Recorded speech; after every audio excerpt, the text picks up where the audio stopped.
8시 교독하겠습니다. 창세기 32장 13절입니다. 야곱이 거기서 밤을 지내고 그 소유 중에서 형 에서를 위하여 예물을 택하니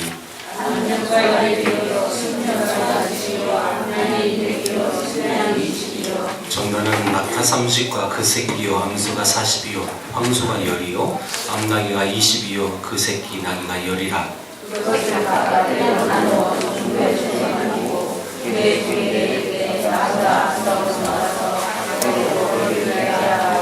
그가 또 앞선 자에게 명령하여 이르되 내 형 에서가 너를 만나 묻기를 네가 누구의 사람이며 어디로 가느냐 네 앞에 것은 누구의 것이냐 하거든.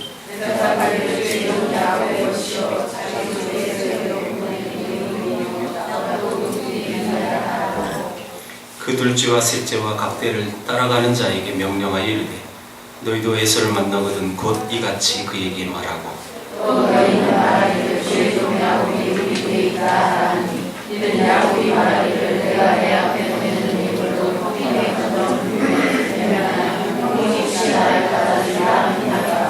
그 예물은 그의 앞서 보내고 그는 무리 가운데서 밤을 지내다가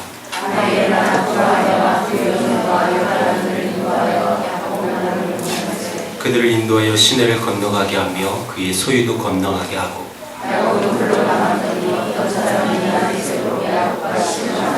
자기가 야곱을 이기지 못함을 보고 그가 야곱의 허벅지 관절을 치매 야곱의 허벅지 관절이 그 사람과 씨름할 때에 어긋났더라.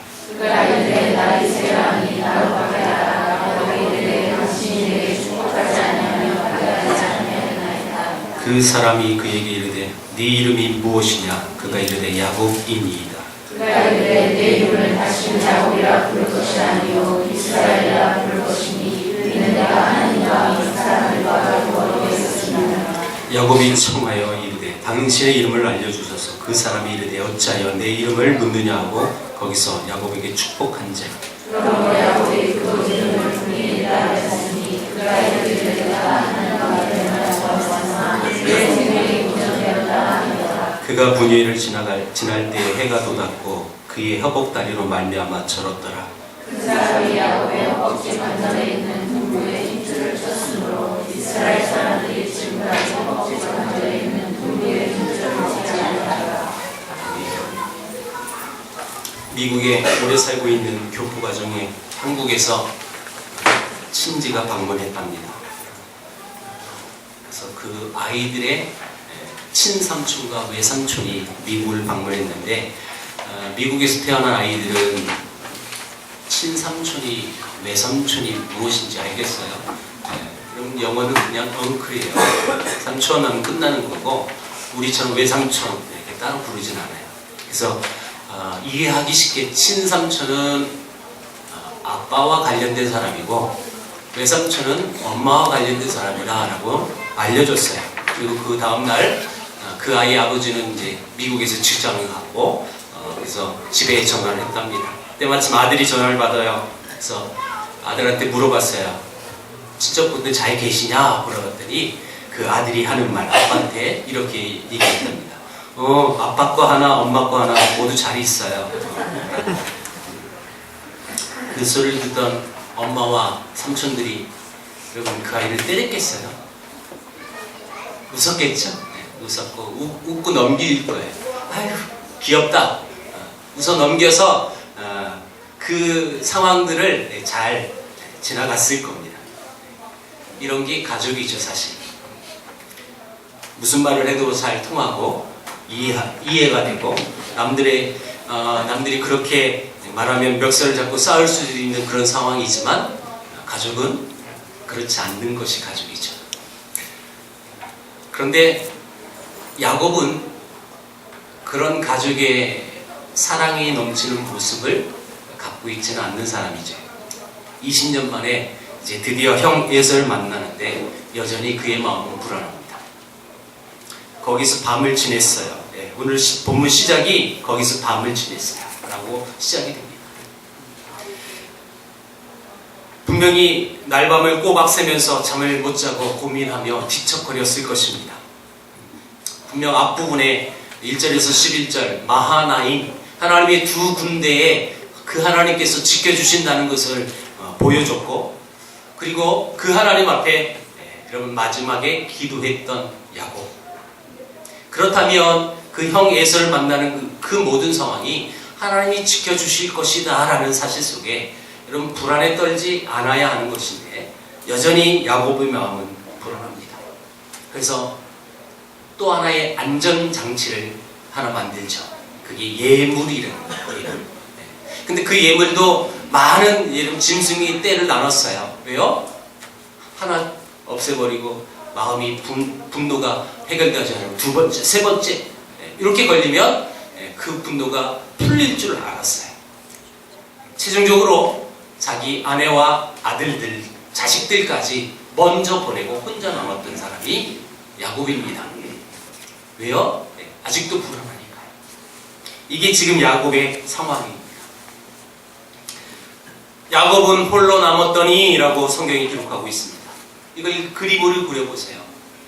지금 7, 8절에 보니까 자기 이미 떼를 두 떼를 나눴어요. 먼저 보냈고, 또 오늘 본문 보니까 13절에서 21절에 또 여러 떼를 보냈어요. 두 번째, 세 번째 떼를 보냈고요. 그 다음에 자식들, 부인들이 딱 보내요. 자, 이런 계속 하나 보내고 그 다음 둘째 계속 이렇게 떼를 보내서 결국은 자기 혼자 남았습니다. 여러분 이 모습을 상상해 보면 야곱이 어떤 캐릭터, 어떤 기질인지 대충 알 수 있을 것입니다. 그것이 야곱의 인생관입니다. 어떻게든 최종적으로 자기는 살아남아야 되기 때문에 처자식까지 마지막 보내놓고 그 다음에 가장 안전할 때 자기가 자기 형 에서를 만나겠다는 것이죠. 야곱이 얼마나 이기적이고 얼마나 자기 중심적이고 욕심이 많은 사람인지 여러분 이 상황으로 우린 잘 알 수 있습니다. 여러분 이런 기질이 야곱의 기질입니다. 혹 이런 기질이 우리에게는 없는지요? 충분히 자기 중심적이고 그리고 다 자기가 이해되어져야 하는, 그래서 그래야만 믿을 수 있고 나에게 유리한 것들, 나에게 피해가 되고 내 생각과 다른 것들, 그래서 내 생각대로 하고자 하는 그런 기질들, 그런 기질이 있다면 그게 바로 야곱의 기질입니다. 어떻게든지 자기만은 살아남으려고 교활하게 자기 이익을 위해서라면 수단과 방법을 가리지 않고, 그것이 교회라도, 그것이 가족이라도, 그것이 친한 친구일지라도 상관없이 그것들을 이용해서 내 생각대로 되어지게 하는 그런 기질을 야곱의 기질이라고 하죠. 이런 사람은 다른 사람하고 어울려서 이렇게 잘 생활을 할 수 없어요. 항상 결정적일 때는 혼자 남게 됩니다. 그래서 외로운 삶을 살게 되죠. 그래서 형제 앞에서도 떳떳이 설 수가 없는 존재, 바로 그게 야곱의 기질. 여러분 그런 기질이 우리에게 다 있다는 것입니다. 내 이익만을 위해 산다면 내 주에는 미워하는 사람들이 많아질 수밖에 없습니다. 그런데 정말 재밌는 것은 이런 캐릭터가 야곱의 기질인데 성경은 희한하게도 아브라함의 하나님, 이삭의 하나님, 야곱의 하나님이라고 성경에 기록되어져요. 아니 아브라함의 하나님은 100% 이해가고 이삭의 하나님도 약간 이해할 수 있어요. 근데 야곱의 하나님은 이해가 안 돼요. 여러분은 여전히 여러분들의 이름을 한번 대입해 보세요. 이종훈의 하나님 이해가 되십니까? 네. 안 돼도 된다고 해야죠. 이런 상황에서. 여러분들 이름을 대입해 보세요. 누구의 하나님 생각해 보세요. 헌영의 하나님 이해가 돼요, 여러분? 준모의 하나님 이해되세요? 여전히 여러분 우리의 모습을 봤을 때 누구의 하나님? 근데 이런 정말 면밀히 나 같은 사람, 나 같은 존재가 야곱 같은 존재인데 야곱을 여러분 정죄할 필요가 없어요. 그게 우리예요. 우리인데요. 그의 하나님이 되셨다는 거예요. 근데 비밀이 있어야 돼요. 여러분, 그냥 지금 이 본문 상태에서 이런 캐릭터의 이런 기질의 야곱의 하나님이라는 것은 문제가 다분히 있어요. 이런 하나님은 사실 돼서는 안 돼요. 야곱을 바꾸셔야 합니다. 야곱이 이스라엘의 이름으로 바뀌잖아요. 우리 이거 다 알잖아요. 정답 다 알잖아요. 그 이후의 산 다 알고 있잖아요. 자, 그 야곱이 이스라엘 되어지는 과정. 그게 오늘 본문입니다. 그냥 이런 상황에서의 야곱의 하나님은 야곱의 하나님이 되어줄 수가 없는 거예요. 예를 들면 뭐 이런 신약에서 이런 비슷한 이런 거에 뭐냐면 사울 같은 존재였죠. 사울. 물론 여러분 예수님 만나도 여전히 그는 사울이라고 불렀죠. 2차 선교 여행 중에 사울이 바울이 되어지는데 우리가 흔히 이해하기 쉽도록 똑같은 상황은 아니지만 사울의 하나님이 되어줄 수 없는 것처럼 이제 바울의 하나님이 되시는 것처럼 야곱, 그 기질의 야곱의 하나님은 되어줄 수는 없어요. 야곱을 바꾸셔야 합니다. 그래서 우리가 너무너무 잘 알고 있는 약복강가에서 하나님과의 씨름을 하는 야곱의 이 모습을 보면서 우리는 철야 기도라고 늘 배웠습니다. 야곱처럼 하나님 앞에 복을 받기 위해선 이렇게 악랄하게 때를 쓰며 하나님 앞에 기도해야 이렇게 응답받는 것이다. 기도의 응답을 받으려면 야곱처럼은 해야 된다. 만약에 야곱이 하나님 앞에 그렇게 철야 기도를 통해서 응답을 받았다고 라고 가정을 하게 된다면 이런 상황이에요. 야곱은 복 달라고 때를 쓰는데 하나님은 복 안 주려고 안간힘을 쓰는 게 이 장면이어야 하는 거예요. 철야 기도라고 대입을 한다면 그러면 여러분 이 장면이 야곱이 하나님과 씨름하는 이 장면이 철야 기도라고 볼 수 없다는 뜻이에요.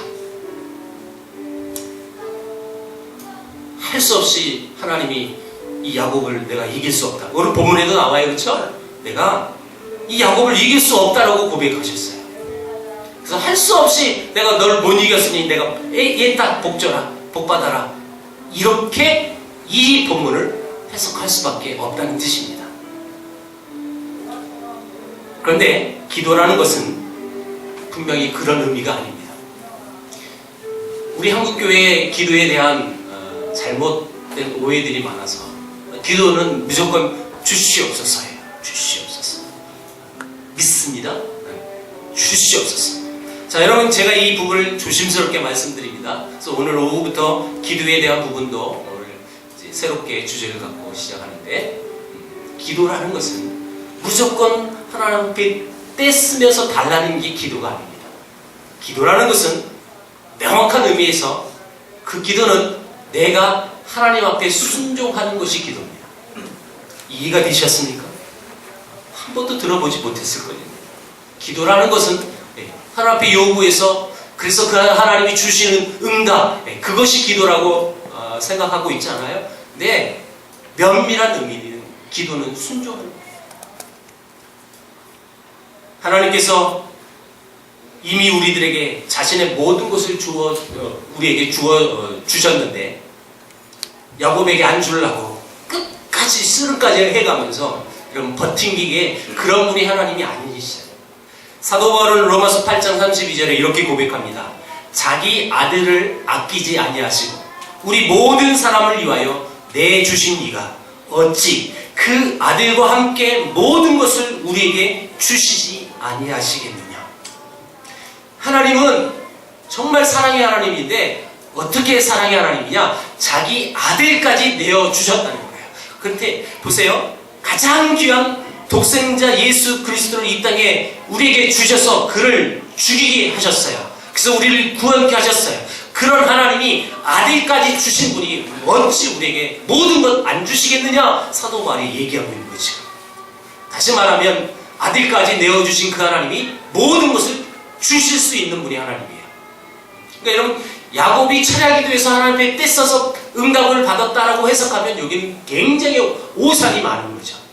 잘못되어진 거죠. 기도는 때를 쓰는 게 아니라 순종하는 것입니다. 기도는 하나님 나의 야곱적인 이런 기질들을 변화시켜 주옵소서. 야가 빠진 나의 인생관이, 나의 가치관이 바뀌게 하여 주옵소서. 이게 진짜 기도라는 거예요.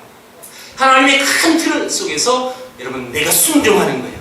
그 하나님의 사랑과 은혜와 구원의 경륜 앞에 나를 비추었을 때 나는 아무런 존재가 아닙니다. 그렇기 때문에 그 하나님 앞에 이 부족한 자를 위하여 십자가에 못 박혀 죽으시기까지 나를 사랑하셨으니 하나님 내 모든 것 주님 앞에 순종합니다. 그게 기도라는 거예요. 그게 기도의 의미예요. 크게 말합니다. 오해는 하지 마세요. 그러면 하나님 내가 지금 절실하게 필요한 그 모든 것들을 요구하는 그 기도는 기도가 아니에요? 아니 그것도 기도이기도 해요. 여러분 뭐가 준지 이해가 되셨습니까? 매일 우리 기도라는 부분 속에서 주시옵소서 주시옵소서 주옵소서 라고만 생각하고 하나님께 매달리면 그것은 온전한 기도가 아니라는 뜻이죠. 정말 중요한 의미. 기도를 늘 우리 주님께서도 말씀하실 때 먼저 그의 나라와 그의 의를 구하라라고 말씀하셨습니다. 이게 기도예요. 근데 무조건 하나님 앞에 나와서 하나님 주시옵소서 복 주세요 복 주세요. 우리 집 아파트 더 올라가게 해주세요. 나는 지금 다 떨어뜨리고 우리 집만 올라가게 해주세요. 이게 기도가 아니라는 거죠. 만약에 이 본문을 갖고 야곱이 밤새서 하나님께 기도하여서 매달렸더니 드디어 축복을 받았다고 하면 이 본문은 바뀌어져야 합니다. 말이 틀려져야 합니다. 자, 24절을 보세요. 오늘 가장 중요한 성경 구절은 24절입니다. 핵심입니다. 자, 같이 한번 읽어봅니다. 시작. 야곱은 홀로 남았더니 어떤 사람이 날이 새도록 야곱과 씨름하다. 드디어 야곱은 다 저 자식까지 보내놓고 혼자 남았어요. 자, 그 다음 사건이 일어납니다. 어떤 사람이 야곱과 씨름을 해요. 자, 여러분 주어, 우리 말에 주어를 찾는 것은 그 단어 뒤에 은는 이가가 붙으면 그게 주어예요. 그렇죠? 영어 S, 주어. 자, 주어가 뭡니까 그럼 이 본문에? 어떤 사람이. 자, 그럼 어떤 사람은 누구죠? 하나님이십니다. 나중에 야곱이 그 어떤 사람이 누군지 알았어요. 하나님이라는 거예요. 그래서 하나님을 대면했다. 그래서 분이엘이라고 불렀어요. 자, 어떤 사람은 하나님이세요. 자, 그럼 하나님이 날이 새도록 야곱과 씨름하다가 누가 씨름을 건 거예요? 그럼 하나님. 이게 굉장히 중요한 본문입니다. 자, 야곱이 하나님 앞에 매달려 떼써서 기도했던 내용으로 이 본문을 해석하면 내용이 바뀌어야죠. 야곱이 날이 새도록 어떤 사람과 씨름하다가 이렇게 본문이 바뀌어져야 합니다. 그런데 성경엔 명확하게 주어를 언급해놨어요. 어떤 사람이 하나님이 야곱과 씨름을 하셨어요. 목사님 또 말장난 하시네요 라고 생각하십니까?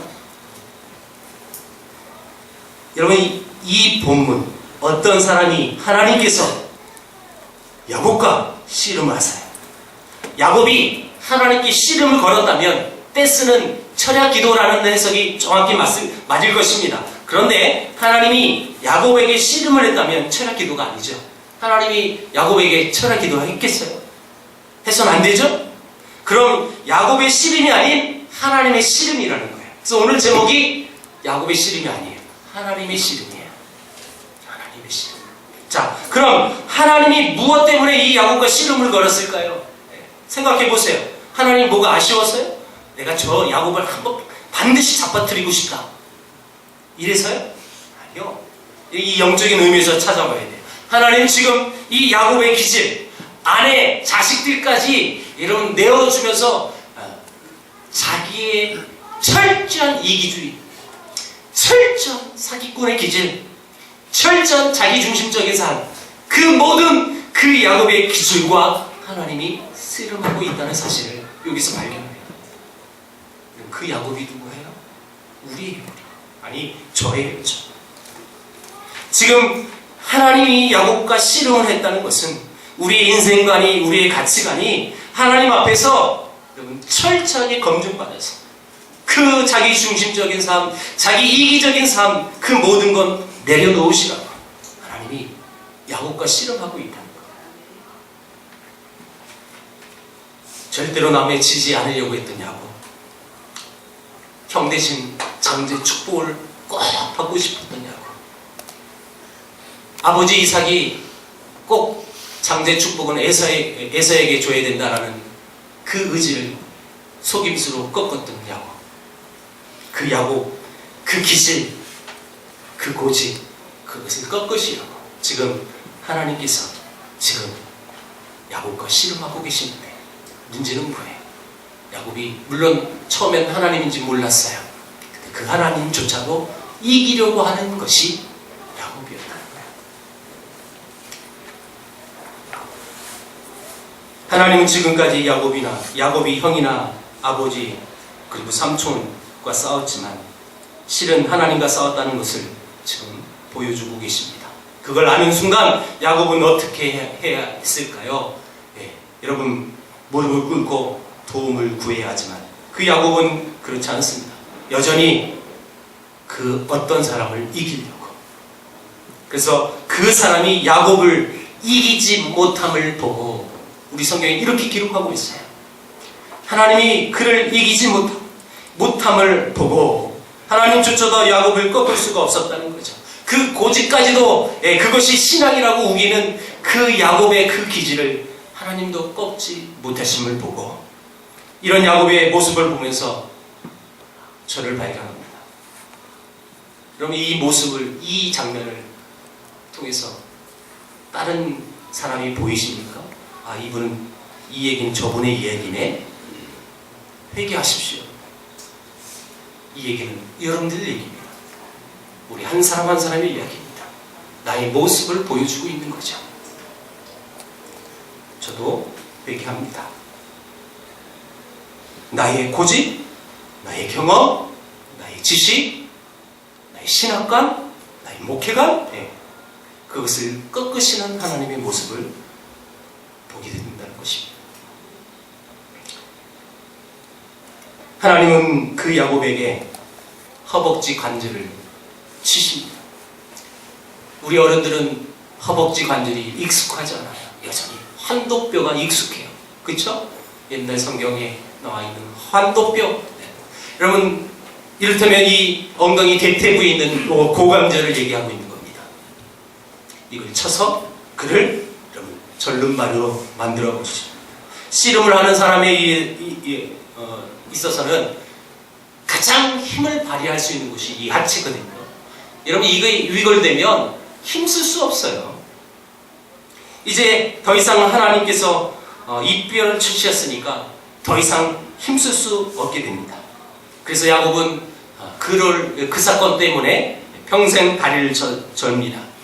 심지어는 그 야곱의 자손들은 이 성경이 쓰여진 모세가 썼던 이 시대까지 짐승의 그 엉덩이 대퇴부, 둔부에 있는 힘줄을 지금까지 먹지 않았다라고 성경이 기록하고 있는 거예요.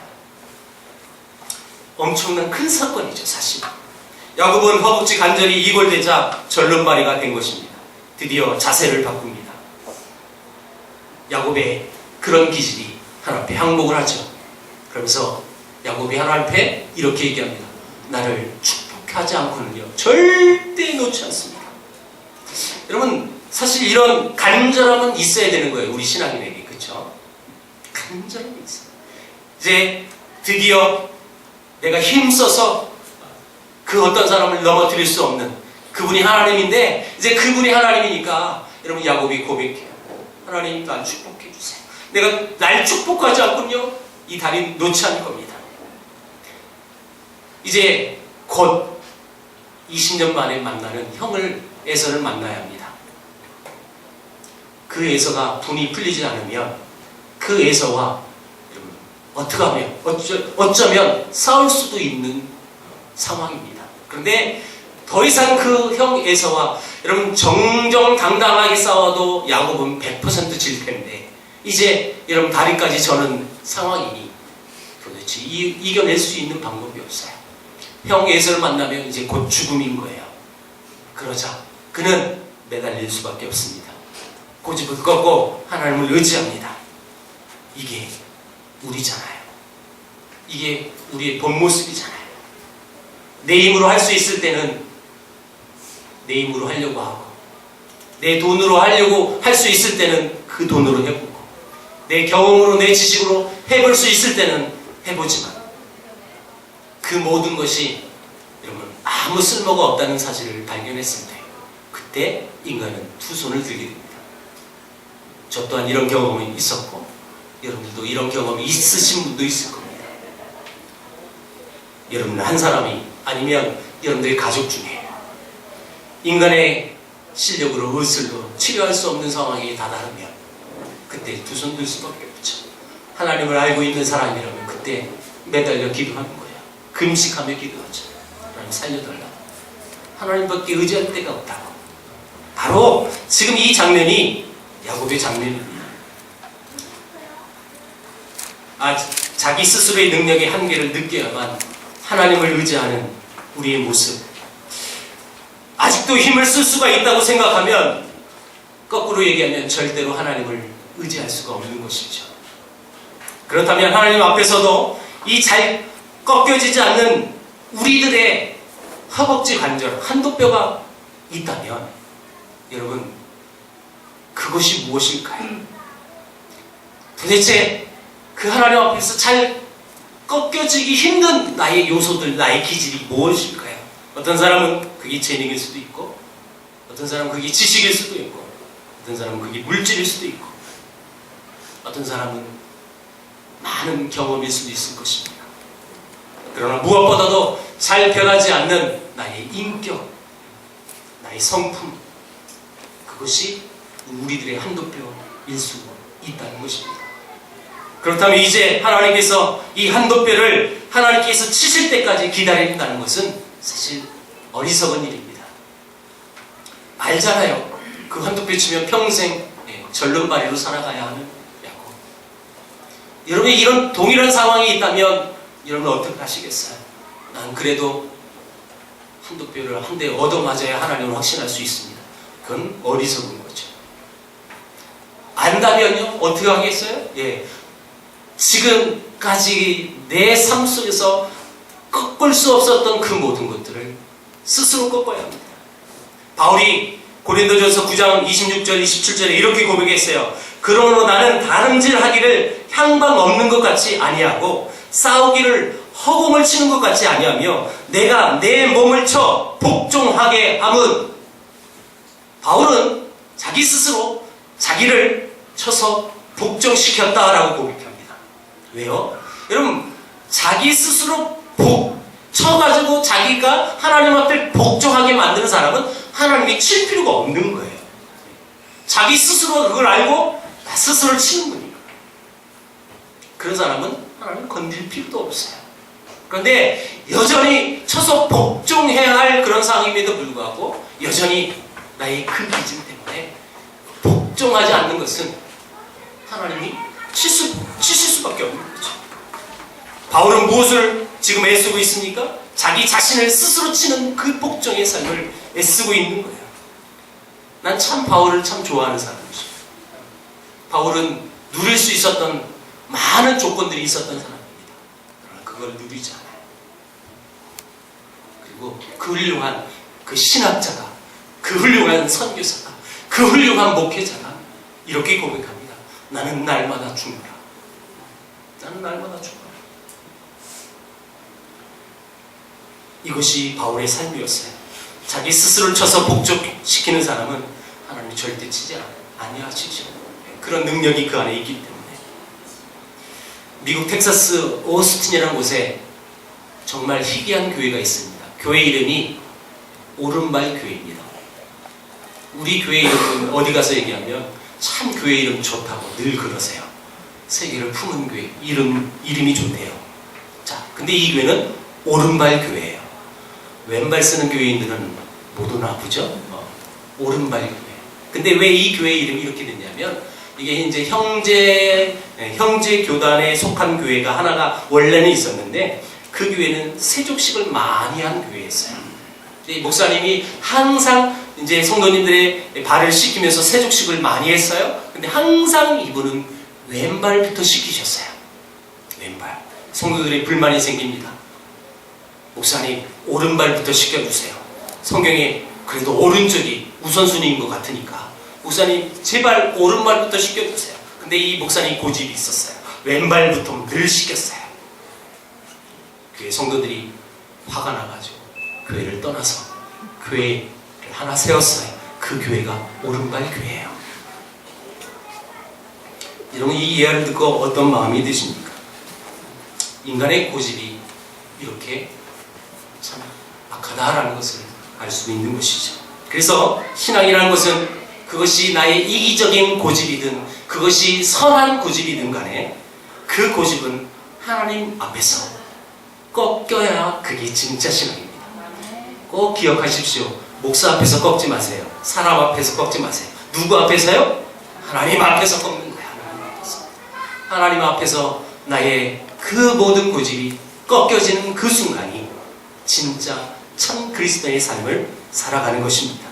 여러분들이 끝까지 고집하고 주장하는 그것, 아직도 굽히지 않고 있는 그 주장이 하나님의 뜻인 또 하나님의 뜻이 아니든 그건 여러분 한번 생각해 볼 필요가 있는 거죠.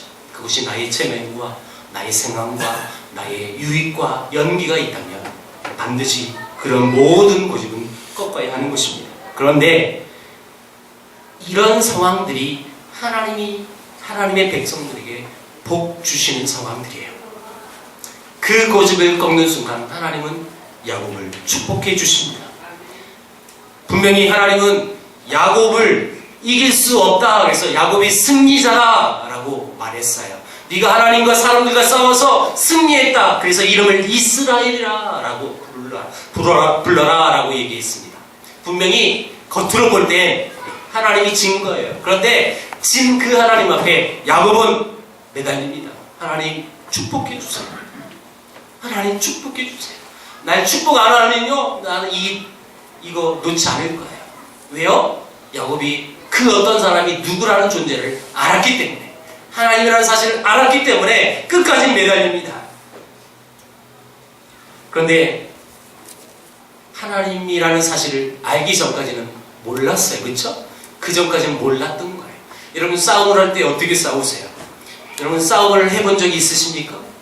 싸움을 할 때 여러분 고상하게 싸우시는 분 계세요? 왜 그러셔요? 이렇게 싸움을 할 때 우리 주변에 싸움 한번 구경해 보세요.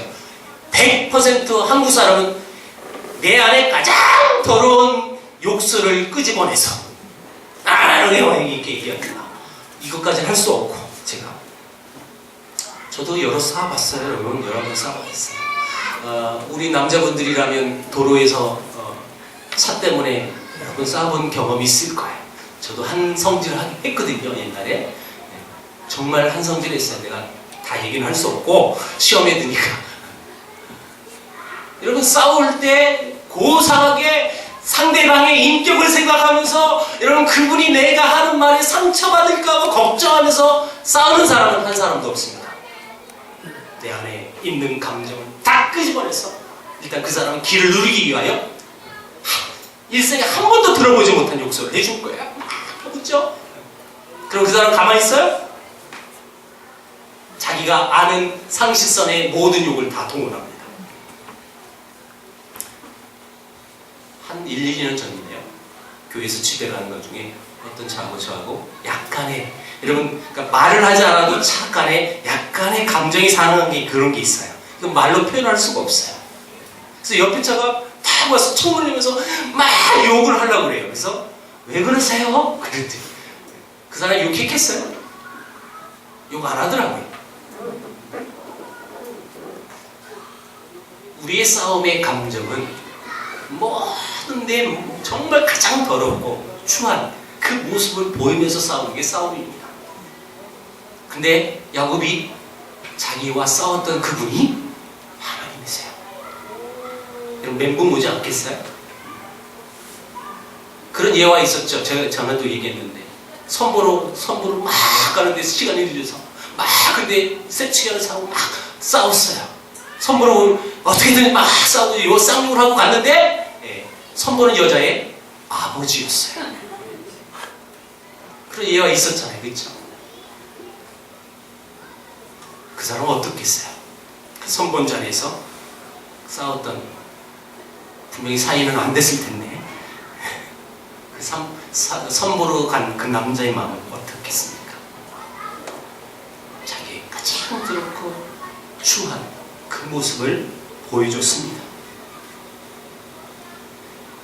제일 힘든 것은 내 속의 기질과 싸우는 것입니다. 사실은 그것을 하나님께 내놓고 하나님께 간구하는 것, 이게 사실은 쉽지 않은 부분이죠. 그 하나님 앞에 야곱은 매달립니다. 야곱은 어떤 사람이었습니까? 반드시 자기가 이루고자 했던 그런 마음을 가졌으면 이루고야 하는, 그것이 안 되면, 실력으로 안 되면 속임수까지 써서라도 이겨야 하는 거예요. 그런데 이제 진짜 하나님과 만남을 통해서 그분 앞에 자기 자신을 보는 거죠. 여러분, 그 하나님 앞에 우리가 해야 할 자세가 무엇일까요? 납작 엎드리는 거 아니겠어요? 하나님께서 야곱의 이름을 물으세요. 네 이름이 뭐냐? 야곱입니다. 야곱이 이름이 뭐라고 그랬죠? 뒷발꿈치를 잡는 자, 사기꾼. 그게 야곱의 이름이에요. 그래서 하나님이 그에게 이렇게 말씀하십니다. 너 이제 그 이름 쓰지 마라. 야곱이라 부르지 말고 이스라엘이라 불러라.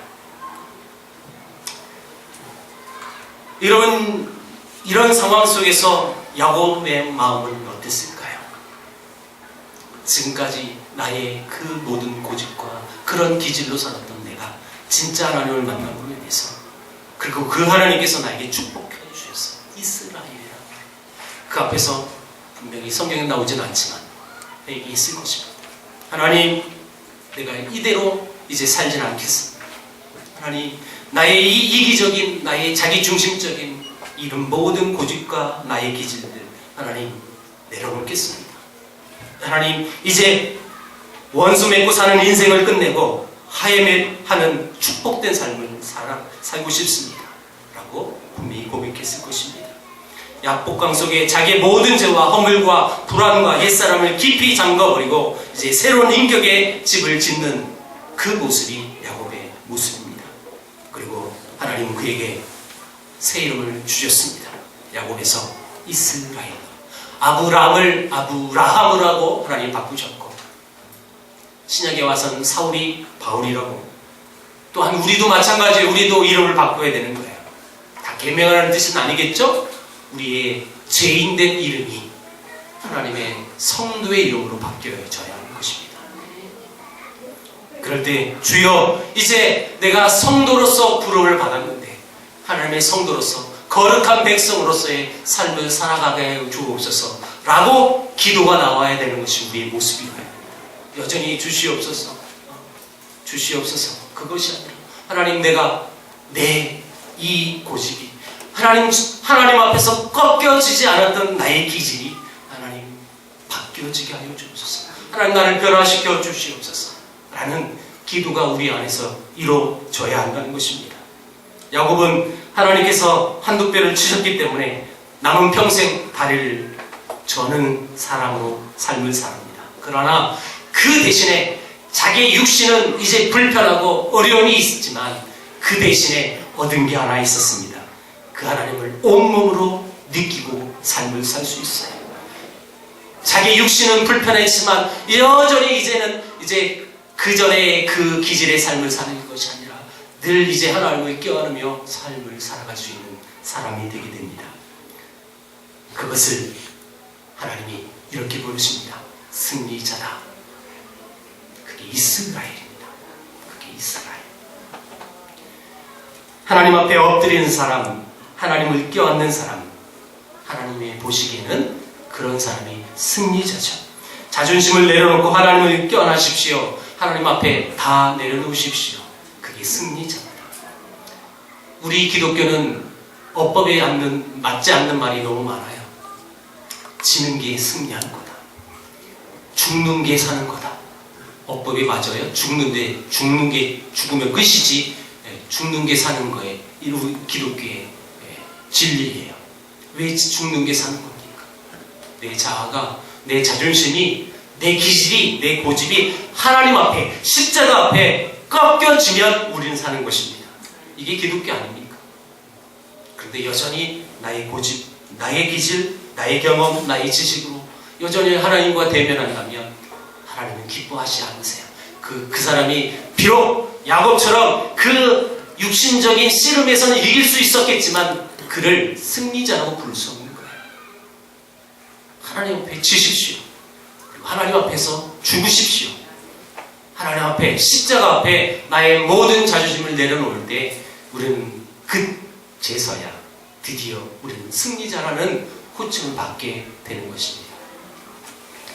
진정한 승리는 소유와 또 지위가 아닙니다. 진정한 승리자는 하나님의 진리 말씀 앞에 나의 모습이, 나의 인격이, 나의 성품이 변화되어지는 것, 저는 그런 성도가 진짜 승리자라고 믿습니다. 정말 승리하고 싶으십니까? 여러분 정말 하나님 앞에 쓰임받고 하나님의 뜻대로 살고 싶으십니까? 그러면 하나님 앞에 지십시오. 하나님 앞에 내 모든 걸 내려놓으십시오. 이 장면이 끝나고 마지막 30절 이후부터 이런 장면이 나옵니다. 다 끝나고 하나님이 야곱을 축복해 주셨어요. 이제 하나님께서 야곱을 축복하고 떠나셨습니다. 그리고 막 약복강가를 건너갈 때 해가 막 떴어요. 그때 야곱은 이곳을 분이엘이라고 부릅니다. 하나님의 얼굴이란 뜻이죠. 하나님의 얼굴. 마치 그 어둠을 뚫고 여러분 솟아오르는 그 태양이 하나님의 얼굴처럼 이제 내 육신은 비록 절름발이가 되어지는 인생이 되었지만 그 하나님을 대면했고 그 하나님께 축복받아서 이제 나의 가치관, 나의 인생관이 바뀌어져서 하나님의 얼굴을 보았습니다. 그 환란한 이런 찬란한 태양이 떠오르면서 하나님의 따뜻한 사랑을 느꼈던 마음의 이 모습을 여러분 이 장면에서 볼 수 있을 거예요. 그게 분이엘이에요. 하나님의 얼굴, 하나님의 햇살을 받으면서 가는 이 야곱의 모습을 보면서 진짜 승리자가 무엇인지 다시 한번 우리의 삶을 되돌아 하나님 앞에 아름답게 정말 승리자로 삶을 살아가는 저와 여러분 되길 주의 이름으로 축원드립니다.